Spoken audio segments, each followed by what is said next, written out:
Ladies and gentlemen, joining Compas on the beat next, two-time. This is the second time on the show. We had him last year.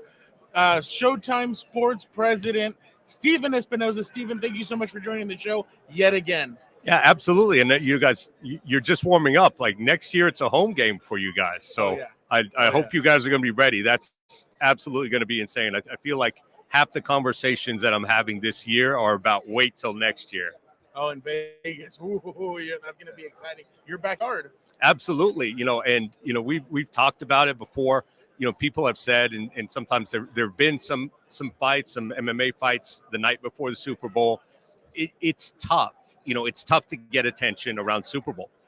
But if you were ever going to do a big fight the night, Vegas is a natural. That's sort of the exception to the rule.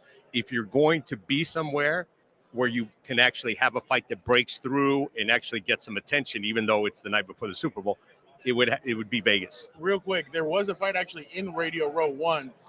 2020, Masvidal and Usman got into it while walking by each other. There you go. And everybody kind of got a show right there. Yeah, absolutely. Well, Steve, I have to put you in the spot because that's such a long way to go. But I like the idea, a big boxing fight the day before the Super Bowl. And any people in mind, maybe Deontay Wilder, I don't know who. Look, Wilder would make a ton of sense. And the other thing that works in our favor is our company has the Super Bowl. It's a CBS Super Bowl. So it's a little bit easier for us to maneuver and we can coordinate with some of the other programming. Look, we'll see. We've got David Benavidez, in a big fight coming up in March. Look, Benavidez, Charlo, I think that's a huge fight. Or, Plant, if Plant wins that Plant, Charlo, Wilder, there's a lot of interesting fights. And again, it's the fight capital of the world. By the time you've spent, a week of cocktail parties and, red carpets, you're sort of in the mood for someone punching each other in the face by Saturday night. Sort of, it's a good change of pace. That's a good list of lineups right there for boxing fans. I feel like, the football slate, a little slow for boxing, but now it's going to pick up. And, I won't mention for a possibility for that Super Bowl fight being, Gervonta, Ryan Garcia, because we want that fight this year. Mm-hmm. Any insight into that? I know there's some kind of battles there with the street at the other street. Yeah, there's been some hiccups. I'm still very optimistic, and, as a matter of fact, I woke up early this morning, got in about, 2 or 3 hours of back and forth on it. I think it's getting very close. I know there's been some stuff said about, there are this problem or that problem, but, there are always sort of bumps in the road along the way. But here's why I'm so confident. Tank doesn't want anything else, and as you saw Ryan go out on social media last night when some of the rumors came, he said, no, I'm not talking about anything. So honestly, I think everybody's working toward that. Those two fighters are not going to let anyone else, talk about another option. They're not going to let anybody walk away from the table. So they know this is the right time. So I'm still optimistic that April 15th in Vegas, we'll be seeing those two get in the ring. Obviously, Stephen, how tough is billing a match like that? Like, because it's like, well, I'm side A, well, you're B, this, that, the egos.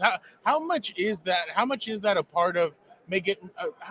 Let me rephrase that. How difficult does that make that when it comes to the negotiations? Yeah, for people who are not familiar with the sport, and you guys obviously are, it's a little bit like negotiating, a Super Bowl or a conference championship game from scratch every year. It's sort of like we're gonna, there's nothing in place. People say, well, why does it take so long? Well, it's because, the Super Bowl, you have certain infrastructure and rules in place. Every fight, it's open, like where it airs, the weight, the weigh-ins, like everything is up for grabs. So yes, it's difficult. It's a little bit of the Wild Wild West, but that's my job. That's what I'm here for. And there's a reason why it takes a long time. And these are complicated negotiations. And in this case, we have two fighters who have contractual relationships with two different networks. So yes, I mean, the other thing, I'm not sure. Look, every sport has evolved to where its fan base gets involved with the business. You talk about who's your team and what free agents are they signing, contract negotiations. But I feel like boxing, there's a certain tradition in boxing where the fans love every minute of the negotiation. Like, so it seems like This has been going on forever. It seems like, it's like a soap opera. Today it's off, tomorrow it's on. Part of it is because, there's this tradition, there's an interest in the boxing media and the boxing fans. Every little thing which isn't necessarily news. I mean, somebody posts an emoji on their social media. Everyone's like, well, what does that mean? The fight's off, the fight's on. So, it's part of the buildup. It's painful sometimes. But look, I think more often than not, we get it right. Can you imagine if Tyson or one of those guys had social media back in the day? Eyeball emojis. That would have made everything crazier. It would have absolutely made crazy, and I worked with Mike for about a decade as his lawyer, and that's the only thing. He was and probably still is one of the most recognizable faces on the planet. But with social media, internet would have exploded. Stephen, how difficult was the negotiation when you guys had to do the cross between Floyd Mayweather and Conor McGregor, especially because it's not like it's boxing, it's MMA. He had to bring Dana White over and all that. How difficult did it make that being a different promotion? The negotiation wasn't quite as bad. It wasn't as bad as Mayweather-Pacquiao, for example. Wow. The challenge on Mayweather-McGregor is actually just getting everybody conceptually on board with the fight, because they're two different organizations, two different businesses, two different types of athletes. And for a long time, it was over a year when people were just talking, is this even possible? And UFC said no, and then eventually they said okay. But once we got into the negotiation, it was a little bit easier because, again, we're not in the UFC's business and they're not in ours. I mean, we're competitors in the sense of, we both want fans and eyeballs, but a much more difficult conversation and negotiation was Mayweather-Pacquiao, because there we're working, it's like McDonald's and Burger King working together. It's Coke and Pepsi. Yeah. So these are people that we had been competing with, and in the same space for the same fighters, for the same talent, and all of a sudden you sort of have to shake hands and work side by side. That was a lot more difficult to get used to. By the way, you were a champion because Conor McGregor threw everything at you, and you took it like a champ. You're just like, yeah, whatever. Get over there. Yeah, look, that wasn't my initial instinct. Oh, yeah. It is. But the last thing I wanted to do is, for the rest of my career, that's the executive who got in a fight with Conor McGregor. No. Who knocked out Conor McGregor. Right, there we go. Yeah. Well, Steve, we're talking about the current slate of boxing. I'm excited for Caleb Plant, Dave Benavidez, and maybe one of those guys fights Canelo in the future, but I know Plant already did. But the easier part about negotiating when they hate each other, when there's bad blood, just get the fight over with and make it happen, Yeah, look, there's, that's a great fight stylistically, and Benavidez is one of the most exciting fighters in the sport. I mean, all action. But, as a boxing fan, I'm sure you guys are this way. There are certain fights you remember just because how much emotion there was. For me, I go back to Barrera and Morales, or I go back to or go back to De La Hoya or Fernando Vargas. Those were this wasn't just a fight. This was like a culture clash. This is personal pride. Everybody was so invested emotionally, and that's clearly where we are with Benavidez and Plant. That one is, it's you don't have to create hype for it, because clearly there's just so much animosity. Our job will be, how do you contain it between now and March 25th? And Steve, kind of a two-part question, because I'm very curious about Errol Spence Jr. and Terence Crawford. That's not going to happen. It's looking like Keith Thurman. One, is that going to be an official fight for Showtime? And then two, are we ever going to get that fight with Errol Spence and Terence Crawford? Look, I think, it looks like, Spence versus Thurman is certainly under discussion. There have been some, continued back and forth on, Spence Crawford. I wouldn't say that it's imminent, but I do think that both guys still want it. The question is, can we get the two sides on the same page with respect to what they feel the deal is? Because at the end of the day, that's really where I think the disagreement is. I do know for a fact Errol wants it more than anything. I believe Crawford when he says that he wants it.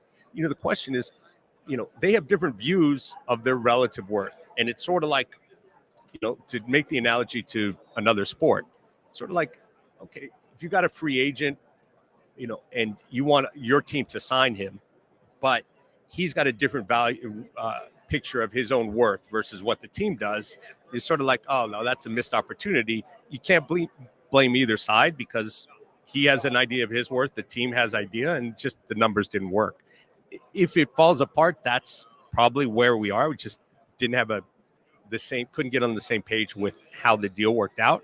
But I'm not ready to write it off yet. I still think both sides are still trying. So you're saying maybe it's before the Thurman and the Spence fight gets done, or Before is it after or that? After, I still think, look, Errol and Crawford are still in the prime of their career. If it's not this fight, I think, later this year, I still think that is, it's still, it's not like we've dragged it out so long that these guys are not in their prime. They're still very much, the two best fighters in the division. Different. I want to ask you real quick one more boxing question. The Charlo twins, Jermell and Jamal, are they coming back anytime soon?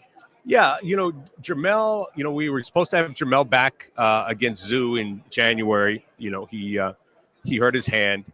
We're looking to put that back in the summer, and I think we'll see both of the Charlos back in the summer. Jamal has been taking care of some personal business, has a little time off. But look, the sport is better when those two guys are in it. I mean, they are exciting in the ring. They're certainly great personalities out of the ring. So it's been disappointing. It's been a little quiet without the Charlos in the sport. So I'm looking forward. I think we'll see them, in early summer. Last one for me, and I hope I'm not overstepping, but I just had one quick question. The Paul brothers, all these YouTubers, all these celebrities trying to turn into boxers and stuff. What have you kind of made about that kind of stuff, or what's your opinion on it? We've done a couple. Yeah. Well, we've done 3 Jake Paul fights. We did the Logan Paul with Mayweather. Yep. Look, I think there's Jake Paul and there's everybody else. Because Jake is, very much going about it and I think a different way. There's a lot of guys out there fighting influencer fights or YouTuber fights, which is fine. Like I think they're boxing fans, and that's why they did it. But it's hard to say that that's sort of professional sanctioned boxing. Jake has made it a point, to have his fights professional sanctioned fights against professional fighters. Obviously he fought a basketball player, he's fought other athletes. But I think what he's doing, and especially taking on Tommy Fury, he's trying to prove himself against combat sports, fighters. Now, I think there's room in the sport for everything, and I don't think this is bad for the sport, and if some people enter boxing as a fan through the Paul brothers, more power to them. Because look, when Jake does an event, he puts on a legitimate undercard with Amanda Serrano, with other fighters, and you cannot tell me that Serrano isn't more popular than where she started with Jake. So I think there is a benefit there, and I think Jake is taking it seriously. Now, I'm not sure that we're jumping into bed with every other YouTuber or influencer, because they're not quite taking it as seriously as Jake is. No insult, no disrespect on that. It's just he's doing it differently than everyone else is. Completely agree. Thank you so much. That is Stephen Espinoza, Showtime Sports president. Thank you so much, Stephen, for joining us, and let's make it year 3 next year. Year 3 next year, and I guess we'll see you. We'll definitely see you in March, and I think with a good chance we'll see you in April for Tank and Ryan as well. We appreciate that. Thank you so much.